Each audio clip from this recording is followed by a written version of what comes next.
Hello everyone, this is not going to be a normal video. This is going to be more like a journal entry of sorts, much more informal. I don't have any notes that I'm reading off. I don't have any reference point other than the thoughts that are in my head. Usually I like to write them down, otherwise my thoughts are just kind of scattered all over the place. I like to write them down. But I saw Iron Lung on Friday, and ever since then, I couldn't really get it out of my head. And so I wanted to talk about the movie for a little bit, as well as kind of use this as a way to go over how I judge movies, how I rate movies, because I find a lot of people who do review movies are a lot more critical. I am critical of things, but what I mean by critical is a lot of people go into a movie, it seems, with the attitude that this is like the review starts at 1 star and then the movie has to earn its way up from there. And that's never been how I am with any media I consume, much less movies. Call me crazy, but I want to have a little bit of joy and whimsy when I'm experiencing the magic of cinema. It takes a lot for me to sit down at the end of a project and say, wow, that was actually garbage. And if you look at my Letterboxd, you can definitely see that the majority of movies that I watch get an average score of like 4 stars, 5 stars. It takes a lot to even get like a 3 star from me, because I think that you shouldn't be going into movies with an eye for negativity. You can critique aspects of a film, absolutely, but that doesn't mean that you have to be a critic, if that makes any sense at all. And so my general philosophy when it comes to reviewing movies, rating movies, it ultimately boils down to 2 questions. Does the film know what they're doing, and do they do that well? And there's obviously more nuance in there, like if you're adapting a source material, is it faithful? Are the departures inspired or are they compromises? So there is more nuance, but the majority of projects that I review come down to those 2 elements. Does the film know what they're doing, and do they execute that vision well? Also, ignore my Christmas lights. They add ambiance to the room. I know it's not Christmas, but I'm not taking them down. They add a splash of color and whimsy to the room, and I like it. A great example of my rating system in practice is, like many guys my age and older, I am obsessed with the Peter Jackson Lord of the Rings trilogy. I don't think that will come as a surprise to many viewers, which is an adaptation of a source material, and in many ways there are several huge departures from that source material in order to adapt it into a cinematic medium. I myself am reading through the Lord of the Rings trilogy right now as we speak, and there are many, many, many ways in which the Peter Jackson movies differ from the source material. But ultimately, I give the entire trilogy a 5-star rating because they know what they're doing when they are changing the source material, when they are adapting it to the cinematic medium, and they do it extremely well. There is a level of thought, there is a level of intention, and a level of inspiration in how they execute those changes. And sometimes the change involves a certain element that appears in the books changing form. A quote may be said by a different character, something like that. For example, there are several quotes by Treebeard in the cinematic trilogy that were actually originally said by the character of Tom Bombadil in the books, and Tom Bombadil was obviously a character that was cut entirely from the films. But I'm getting sidetracked. This is why I write scripts for my videos. So I rate the Lord of the Rings trilogy a 5 out of 5 because they know exactly what they're doing and they execute it well. Another film that I have historically given a 5 out of 5 to is the film Pacific Rim by director Guillermo del Toro. And when I give these differing movies a 5-star rating, that is not to say that they are equal. I think we can clearly see that one of these projects is objectively better than the other. But even that's kind of a slippery slope to go down in the realm of film criticism. But I rate it highly because it fits those criteria. It knows exactly what it is, and it does that really well. It takes elements of monster movies, elements of Neon Genesis Evangelion, and adapts it into an action-packed film full of incredible visuals, a really amazing score, and it's because the artistic vision that they have is executed so well that I'm able to ignore elements of the film that would otherwise dock it marks, like for instance, Charlie Hunnam's absolutely awful American accent. For most people, something like that, and maybe not the most award-winning of performances, would drag the rating down, but it doesn't for me because I judge the film based on its own merit, not comparing it to things I have seen beforehand. I hope that makes sense. That's a little look into how my rating system works when I'm judging movies. And if you're interested, my Letterboxd is always linked in the description if you're on there. But that's not what this video is about. This video is about the fact that it has been 3 days as of recording this since I saw Iron Lung, and I haven't been able to stop thinking about it. And there's hundreds of videos on YouTube coming out after the release of the film, so this is just kind of another to clog your algorithm. And the movie's been explained to death by hundreds of people, maybe thousands of people, but I'm gonna do it as well. Now, obviously, this video will be talking about Iron Lung the movie as well as Iron Lung the game, and I'm going to do my best not to spoil the movie for you because this is an independent film, and I really want you all to support it if you can. If there is a theater nearby you which is playing the movie, I highly recommend seeing it. It is an amazing example of horror as well as a really well executed independent film.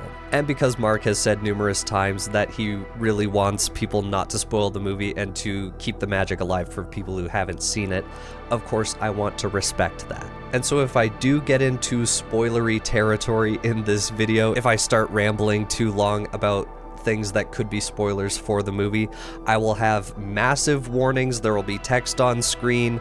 I'll say it verbally, so you will have ample warning to click off of the video because I really genuinely want you to go see the movie for yourself rather than just hearing someone tell you what happens and just taking that. Iron Lung is a live-action adaptation of the indie video game by developer David Szymanski? Szymanski, yes, David Szymanski. I made Iron Lung.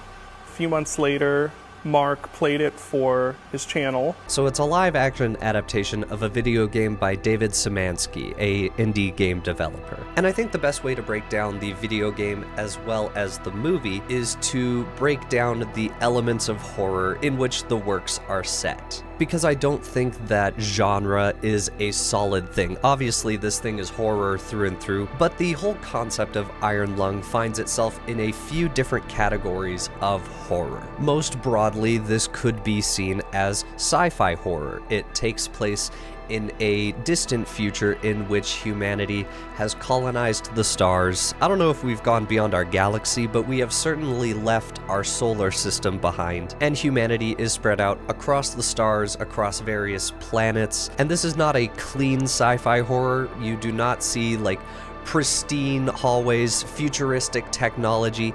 Everything is dirty, everything is dingy, everything is old and rusted. And so the video game, as well as the set, feels very analog. It feels very rustic. But it is futuristic in the fact that the world it's set in is out of this world, literally. But the film also finds itself in the nautical horror genre. The entire game and the entire film takes place inside of a submarine. And so you are left with this feeling of claustrophobia. The weight of the ocean around you is crushing you in this tiny little submarine, and you feel so small and helpless in the vastness of the setting of this movie and the video game. A lot of what I'm saying about the movie can also be applied to the video game because it was adapted really well. But where the video game and the movie diverge, at least in small part, is in the third category. And that is that the concept of Iron Lung also finds itself in the realm of cosmic horror, which nautical horror that also finds itself overlapping with cosmic horror is one of my Roman empires. In my usual set, you can see I usually have a poster of the lighthouse in the background, which is one of my favorite examples of nautical horror and cosmic horror overlapping. Now, the game Iron Lung does have these elements of cosmic horror, but most of that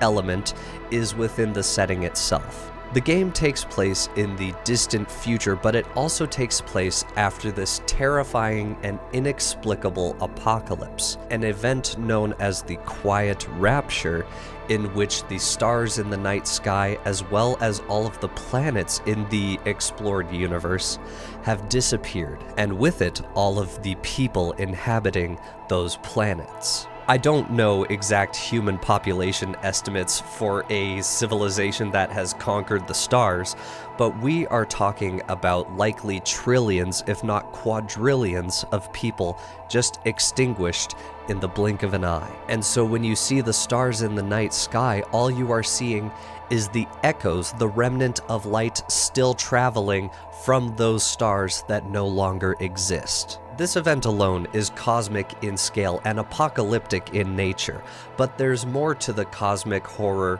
aspect of the film than just that. And that is because the game and the film both take place on a moon, and the most notable feature about that moon is that it contains an ocean made entirely of blood.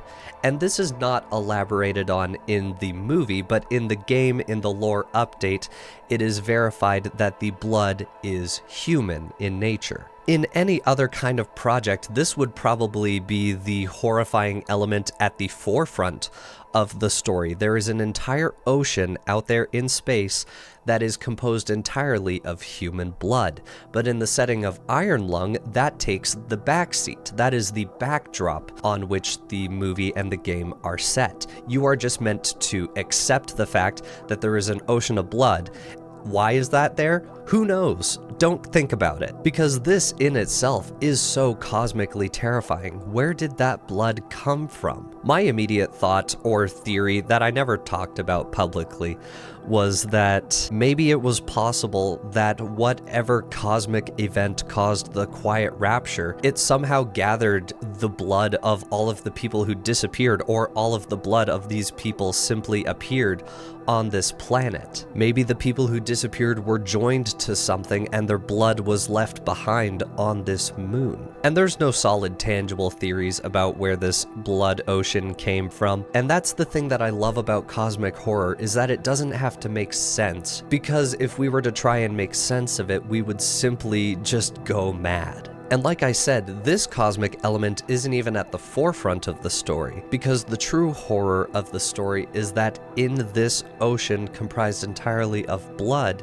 there appears to be life, and not friendly life. In the game, you are constantly haunted by these unnatural noises outside of the sub. Every so often you seem to impact something, but you can never see what. And in the pictures that you take, you can occasionally see glimpses of something very fish-like, something massive in scale that is able to survive in an ocean made of blood. And this is where I think the game and the movie diverge the most. Because in all other aspects, it is a very faithful adaptation of the game, except it takes the cosmic horror and dials it to 11. In the game, you only see glimpses of the cosmic horror, but it does not take its full place in the center stage. There is a specific phase in Iron Lung. People who are familiar with the game, you know that your primary task is to travel to certain coordinates in a map that you are given and take photos of anomalies that were documented, but apparently photo evidence was never gathered, and that's your job. And at one of these points towards the end of the game, as you are getting closer to this specific point of interest, reality in front of you starts to warp. The submarine begins to jitter unnaturally, and you don't know if that is your perspective being altered or if reality itself is breaking the closer you get to this source. And when you take a picture of it, all you see is this ghostly light beaming back at you.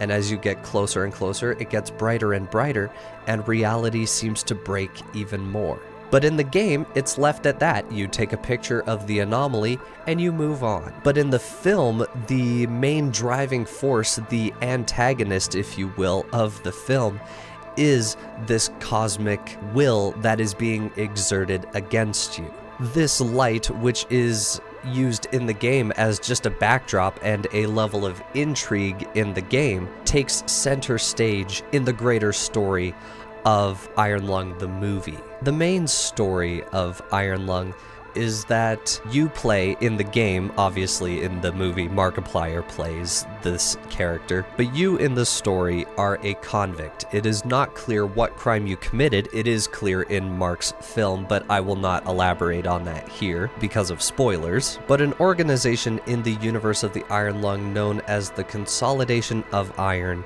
is wanting to explore this blood ocean and learn more about it. But it's too risky to send people down there because, as you find out in some lore hints that you can get in the game, there have been several expeditions into the blood ocean and none return. And so what do you do when you need research in an area where you're 100% gonna die and you're an organization that doesn't really care about people? You send the people that you deem as the least valuable in society. They begin sending convicts into this blood ocean. And they sell this to the convicts as, you know, you've done terrible things, but if you do this job for us, if you go into the blood ocean and take these photos, you will win your freedom. You will earn your freedom, rather. But the implicit message of the game is that once they send you into the blood ocean, they do not expect you to return. This is where you see the iconic phrase that was in a note in the game and is voiced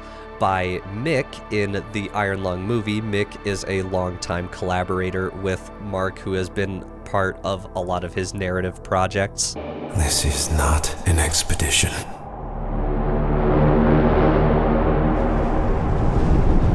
It's an execution.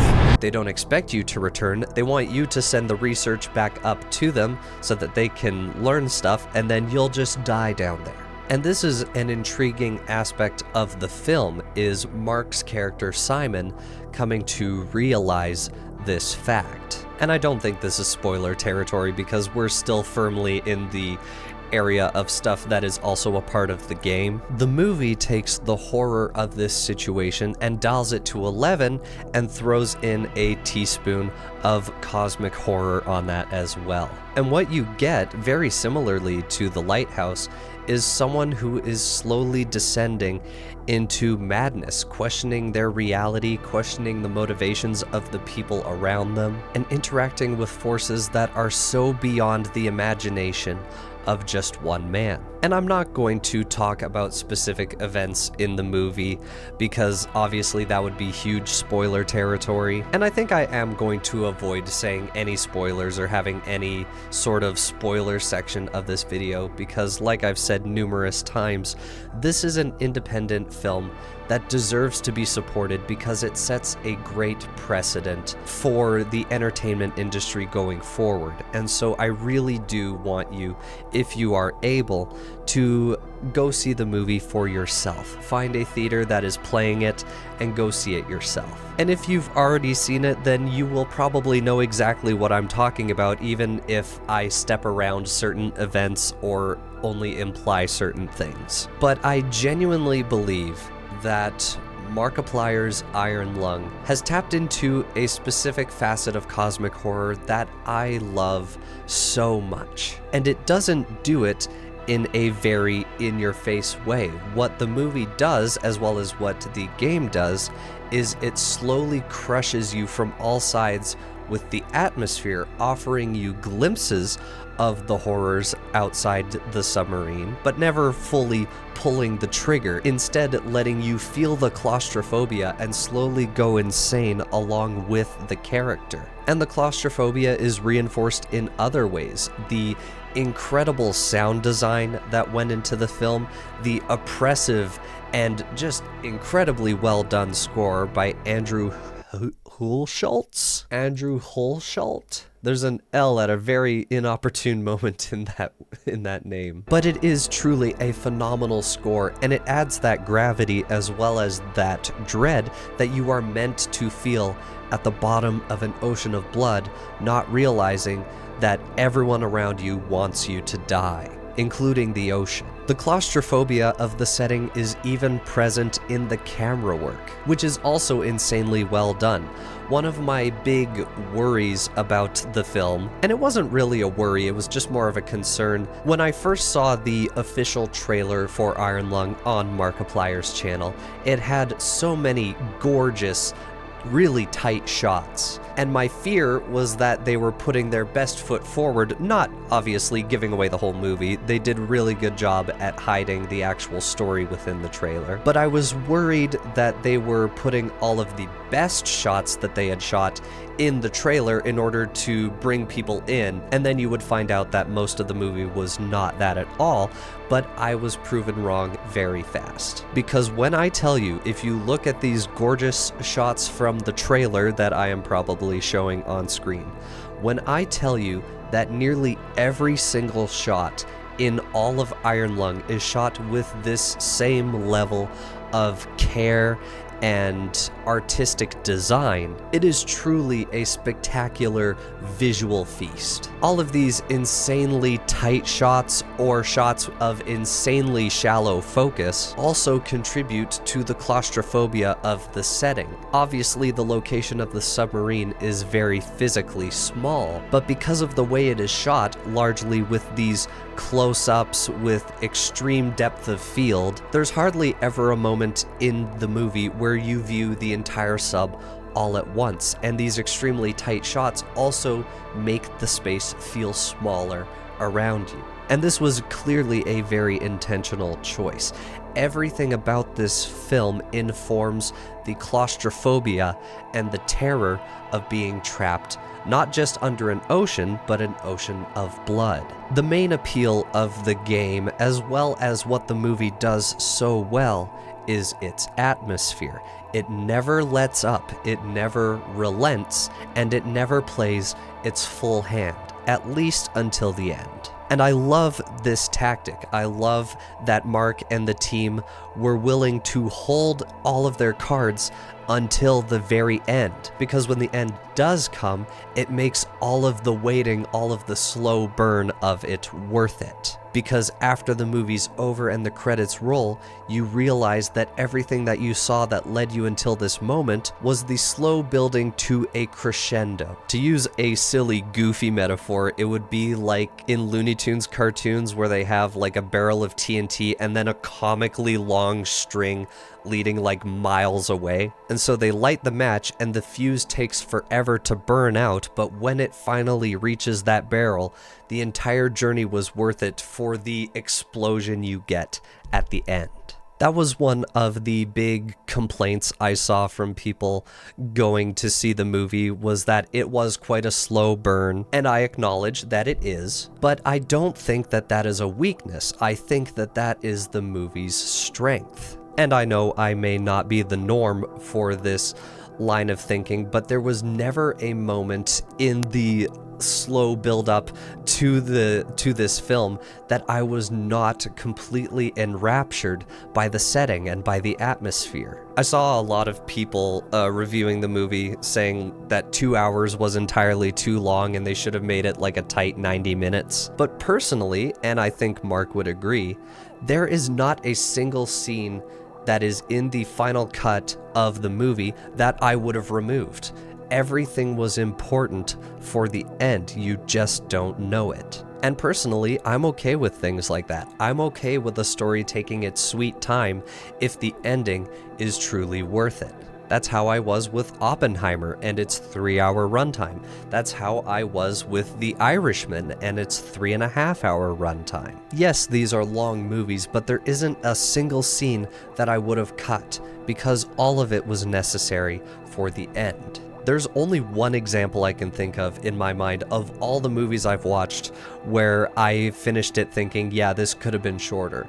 And that was David Lynch's adaptation of Dune. Because the build-up in that movie was slow, and the ending still felt undeserved. And I talk about that more in an actual video, how I think his adaptation fails to capture the actual story of Dune, what it's meant to be about. Like, they missed the point entirely. That's the only time I've ever watched a movie where I was like, Wow, when is this gonna be over? In my mind, the pacing of the movie Iron Lung was perfect because it forced you to fully sit and contemplate not just the weight of the story, but the weight of the ocean crushing you slowly throughout the film. And then we come to the topic of performance, because obviously performance is a huge element in film, and we spend 90, if not 95% of the entire film just with Markiplier. There's only one instance, and you see it in the trailer, where you see other people aside from him, but for the majority of the movie, it is just him, alone in a submarine, reacting to his environment, reacting to people speaking to him in the radio. And so a lot of the essence of the movie is determined by Markiplier's performance. And personally, I think he did a really good job. One of my big fears going into the movie, and it was a fear that I saw a lot of people anticipating, was that I would be unable to separate the character of Simon, who he plays in the movie, from his online persona, a persona that I have been watching and interacting with since I was in late middle, early high school. I am by no means an OG Markiplier fan. I first began seriously watching him around the time that he released the animated short Damien on his channel, which is now, that was released 6 years ago. Man, I'm old. I wasn't a watcher of Markiplier during his red hair phase, during his amnesia playthrough, because I didn't really start watching YouTube as a whole until I was in late middle, early high school. What was I talking about? I was talking about his performance. But I've been watching him for years now, and so I was worried that I wouldn't be able to separate the art from the artist. And this time in a positive way, not in a he just got canceled way. And I will say that it was true for about 10 minutes, I would say, of watching the movie. And most of that was just due to the fact that this movie has been a long time in the making, and he has been hyping it up for quite some time on his channel, on his podcast, Distractable. It's not his podcast, it's his and Bob and Wade's. If Bob and Wade see this video, hi, Markiplier probably won't see this. And so for about the first 10 minutes of the film, I was kind of just being all starry-eyed oh, it's Markiplier,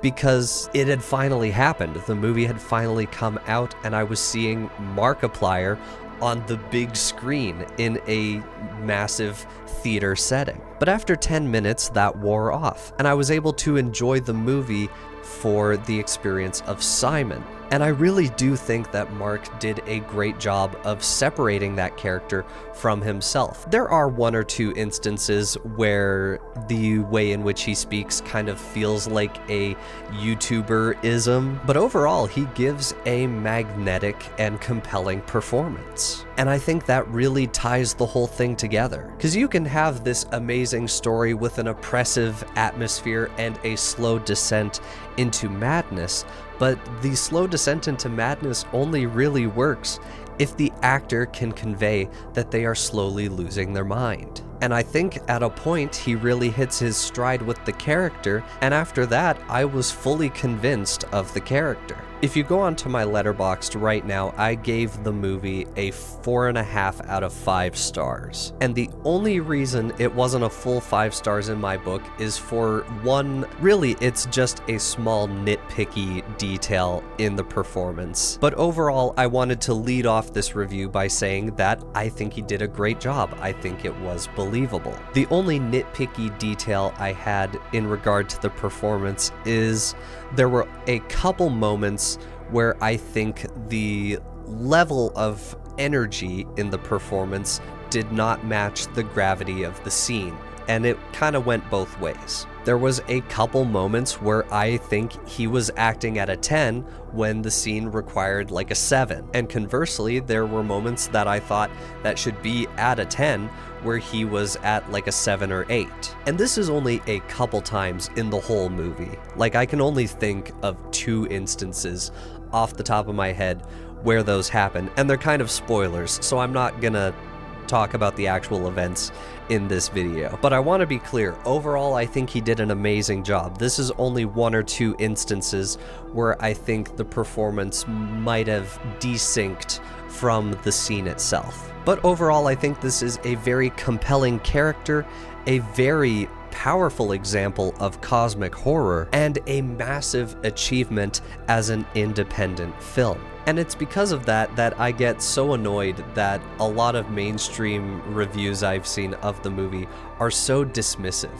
And this isn't even getting into the actual film critics who dock the movie 5 points just because it's a YouTuber. It's like they hear that a YouTuber is making a movie and then automatically think that it's going to be like Smosh the movie or something. YouTubers, people who make videos for a living and have done it for over a decade, can't make a long video. Aren't all YouTubers cringe? What are they doing making movies? But my main annoyance with all of the negative reviews I've seen regarding the movie, where every single one of them without fail always begins with, "I've never played Iron Lung, I've never heard of Iron Lung," but it's just so ignorant. I think the best phrase for it is ignorant. They hear that it's a YouTuber heading the production and immediately think it's going to be cringe. They hear that it's a video game adaptation and automatically assume it's going to be cringe. Like, I'm sorry, but there's a lot more to the horror genre than freaking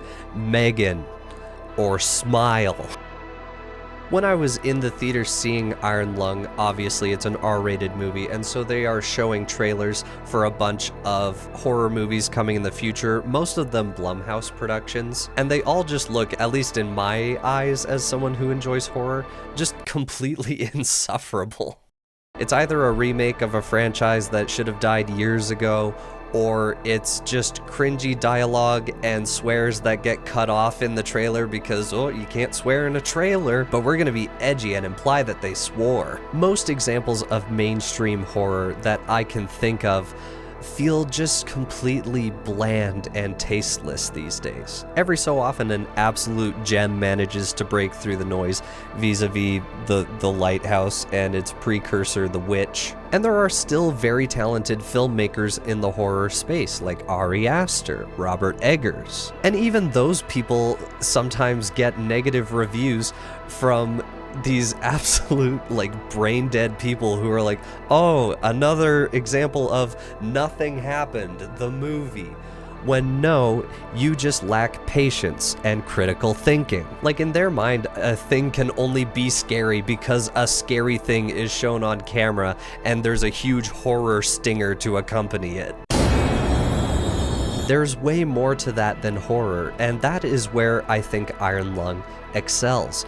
It is a kind of horror that we so rarely see in mainstream horror, and it is a flavor of horror that I am absolutely obsessed with. I don't care for slasher horror or original IPs that are actually just a reskin of an older movie, or heaven forbid, the horror movies that are rated PG-13 because they want it to reach a wider audience and make more money, and so they're not willing to go as hard as they could. I'm looking at you, Five Nights at Freddy's. I enjoy the movies, but I would enjoy them so much more if they were R-rated. I think I just wanted to include that little rant to say, don't listen to the negative reviews about this movie. Watch it for yourself and come to your own conclusions, because so many of the reviews I saw came from a place of just absolute ignorance or YouTuber bias. Like, at least understand the source material before you go and see the movie. The game Iron Lung is a slow burn that relies heavily on its atmosphere,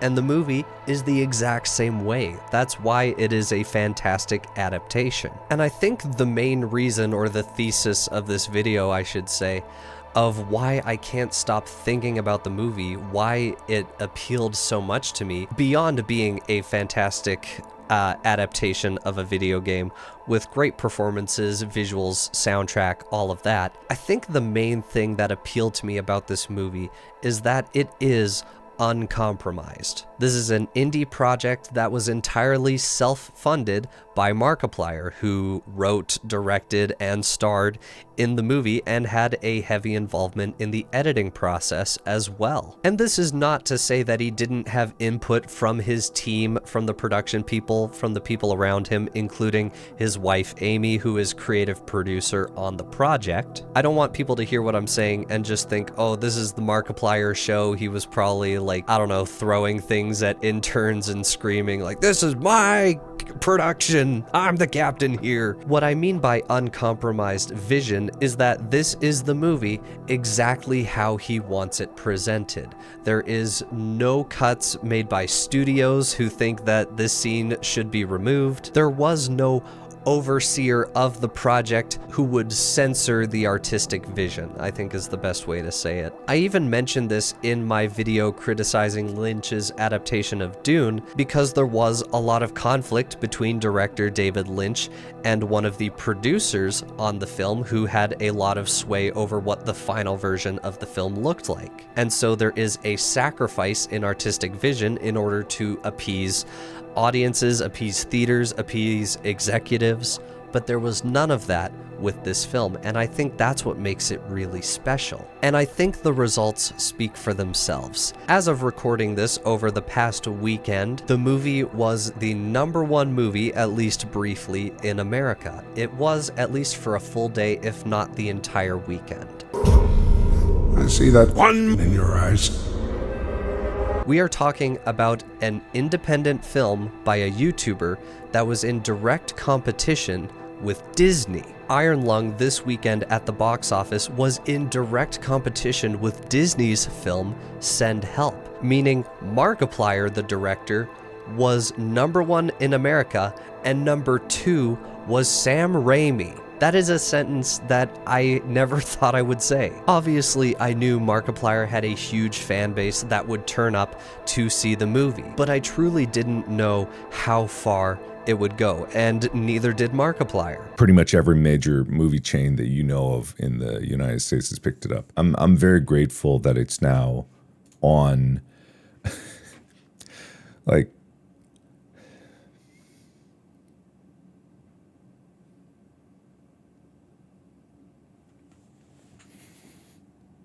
and personally, I see that as a huge win for the entertainment industry. An uncompromised vision of a story beat out a Disney movie. And as of recording this video, there has been a lot of not even conspiracy, because I think it's well-founded, but Iron Lung, after this contest with the movie Send Help, was very suspiciously removed from the list of the American domestic box office. And I mean, it just disappeared off the list entirely. It didn't even go down in ranking. So this is funny. This is on Friday, the box office numbers. I'm #1, right? I milked it a lot. I said it. It was very funny. I knew that Sam Raimi's movie was going to pass me eventually by the end of the weekend. So this is Saturday, right? I swear I was on this list, but Iron Lung isn't here anymore. There's no numbers for Iron Lung.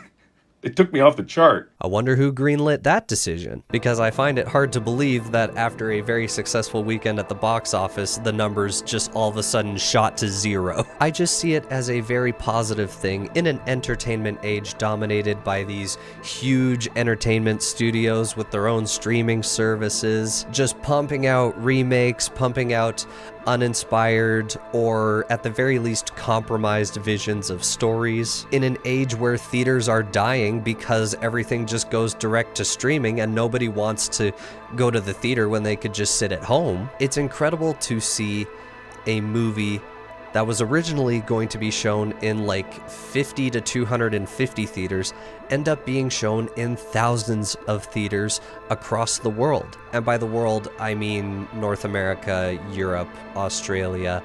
I don't know if it went to any other places. It was in Guam. Who owns Guam? Okay, it's a US territory. Never mind. America owns Guam, turns out. It's refreshing to see an independent film with an uncompromised vision surpassing numbers that only Disney could achieve. An original idea based on an original game. An independent movie based on an independent game. And of course, being an independent project with this level of success means that the impact is much more direct. For example, the score composer Andrew Hulschultz, he owns the right to the soundtrack that he made for Iron Lung. Markiplier doesn't receive any revenue based off of the soundtrack, all of that. He merely rented it for use in his movie, but Andrew himself owns the music. And so if you want to support him, if you really enjoyed the soundtrack, you can stream it on any platform where music is available, and he gets like a couple cents off every stream. But if you want to really support his album, then support him on Bandcamp, where you can actually digitally purchase the album. And maybe in the future he'll have a CD release, or maybe even vinyl, who knows? I know personally I would be interested in a red translucent vinyl of Iron Lung, but imagine a vinyl like this for Iron Lung. Wouldn't that go insanely hard? For my long-term subscribers, this cabinet is new and now my vinyls live in it. They are no longer on that shelf that is the backdrop of my usual videos. My vinyl collection quickly outgrew the one shelf. I don't know what Mark's next steps will be regarding the movie once the theater circuit is complete, but I am really hoping for a physical release, maybe a Blu-ray disc that will be made available. But I do think it is really important that we support independent film, not just Iron Lung, but we need more projects like this, projects that are uncompromised, projects that are entirely, I think uncompromised is really the only way to say it. Obviously, Mark had a head start. He is a very successful YouTuber and has a lot of money, so he was able to self-fund this huge thing and put it in theaters across half the globe. But I also mean we need to support independent film on a smaller scale, whether that is film festivals, whether independent filmmakers are able to make it into 1 theater or 20 theaters, because it's there that you will find the most incredible stories and the most uncompromised visions of what film can be. And that is a dying art. That is a dying business. And so that's why I didn't want to give any spoilers in this video, because I really truly want you to go see Iron Lung for yourself, because I think that it is the most unique film I have ever watched in that respect. It is uncompromised and untainted. Because there used to be a time when a director had a dream and people came together to execute on that dream without interference and without compromise. But it is a dying art, and it's one that I think is important that we preserve.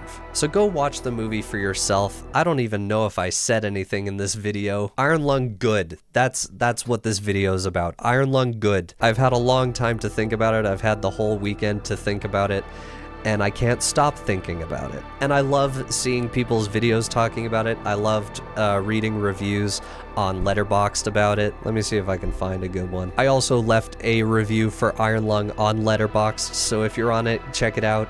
Link to my Letterboxd is in the description. From user Brad, mad respect to Markiplier for using his gamer tag as the writing and directing credit. Yes, I thought that was a really cool detail too.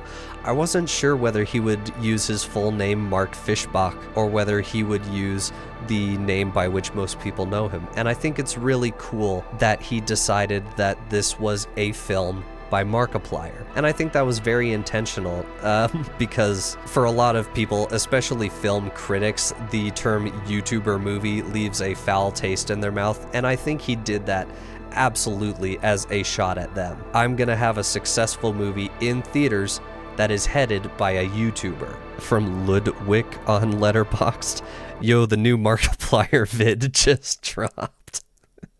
I should have screamed first in the theater or something. There have been lots of reviews for Iron Lung on Letterboxd, and I'm sure on other places too. And overall, the experience is very positive. And I do think it is important that you understand the source material going into it. I don't even think you necessarily need to be a Markiplier fan. In fact, it might even improve your experience, because you don't really have the obstacle of separating Markiplier from Simon. But I do think you need to understand the nature of Iron Lung the game and realize that you are going to be in for a slow burn, a very suspenseful film, a very atmospheric film. And if any of those elements appeal to you, then I think you're really going to enjoy it. And you're also really going to enjoy it if you are a sound nerd, because the sound effects and the soundtrack are relentless. I hope this video made sense. I hope that I was able to organize my thoughts in post at the very least. This is why I write scripts for my videos, by the way. But it was something that I've wanted to talk about all weekend. It's something I felt that I needed to talk about and give my 2 cents on. And I think this video had a thesis. Hopefully it did. That's going to be up to me and the editing bay to decide. This is the editing bay, by the way. And to people in my audience who are waiting on my video about the Odyssey, don't worry, it's still happening. I'm going to be filming more for that tomorrow. This Odyssey video is truly a huge project. For reference, the video is currently 4 hours and 49 minutes long, and I am just over halfway done. So this is going to be a big one, folks. And so I'm sorry that the Odyssey video is going to take a while, but thank you all for your patience, and I promise you it's going to be worth it. And in the meantime, I'm hoping to maybe supplement uploads with things like this, a little more candid, a little more off script. As I mentioned in this video, I have been reading The Lord of the Rings recently, and I kind of had the thought to make a video that is almost like a book club, where I talk about my thoughts on the book, things that I'm reading that I really enjoy, and then maybe in the comments you could leave what you're reading, what you're really enjoying about it. So yeah, there might be a book club incoming. Stay tuned to see if I do that. And of course, a huge thank you to the patrons, Sean, Happy the Knife, and the top tier patrons, RD, Snowy, and Bottomless Potamus.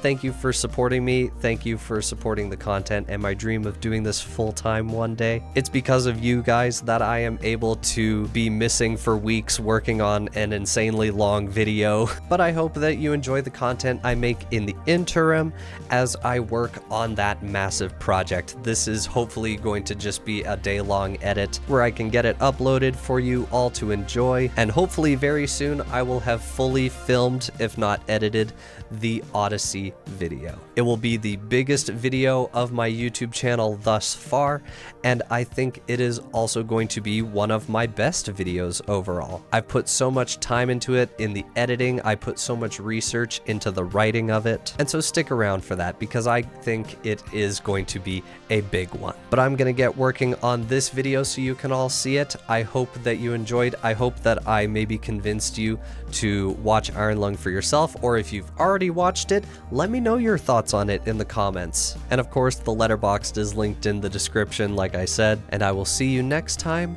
for probably not the Odyssey video, but another fun little, maybe candid video to tide you over until then. I hope you're excited for that because I know that I am.